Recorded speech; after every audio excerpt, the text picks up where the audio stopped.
ভারত শুধু একটা দেশ নয়, একটা বড় ভাবনা।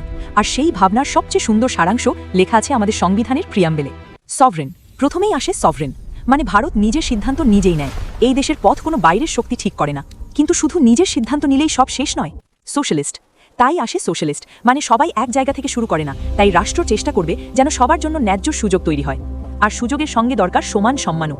সেকুলার, সেখানেই আসে সেকুলার, মানে রাষ্ট্র কোনো এক ধর্মের নয়, সব ধর্মের মানুষকেই সমান সম্মান আর সমান নিরাপত্তা দেবে। আর যখন সবার সম্মান সমান, তখন প্রশ্ন আসে এই দেশকে চালাবে কে? তার উত্তর ডেমোক্রেটিক, মানে দেশের আসল শক্তি মানুষ, আর ভোটের মাধ্যমেই মানুষ শাসক বেছে নেয়। কিন্তু শুধু ভোট দিলেই গল্প শেষ হয় না। রিপাবলিক, তাই আসে রিপাবলিক, মানে এই দেশের বড় পদগুলো জন্ম থেকে পাওয়া যায় না, সংবিধান আর প্রক্রিয়ার মাধ্যমেই সেখানে পৌঁছতে হয়। কিন্তু শুধু সিস্টেম থাকলেই তো যথেষ্ট নয়। জাস্টিস, তাই প্রিয়াম্বল বলে জাস্টিস, মানে শুধু আইনে নয়, বাস্তব জীবনেও প্রত্যেক মানুষকে ন্যায্যতা আর প্রাপ্য অধিকার দিতে হবে।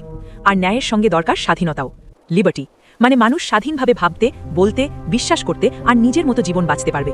কিন্তু এই স্বাধীনতা তখনই সত্যি যখন তার সবার জন্য সমান হয়। এটাই ইকুয়ালিটি, মানে কারো মূল্য তার টাকা, ধর্ম, লিঙ্গ বা জন্ম দিয়ে মাপা যাবে না। তবু শুধু সমতা থাকলেই একটা দেশ পরিবার হয় না। সেই জন্যই আসে ফ্রেটার্নিটি, মানে আমরা ভিন্ন হলেও আমরা একে অপরকে সম্মান করে একসাথে থাকার অনুভূতিতেই দেশের আসল শক্তি। এগুলো শুধু শব্দ নয়, আসলে এগুলোই ভারতের চেতনার মূল উৎস। আর এভাবেই যদি সহজ আর সিনেম্যাটিকভাবে শিখতে চাও, তাহলে এখনই নিখিলে ফাইকে সাবস্ক্রাইব করো, লাইক করো।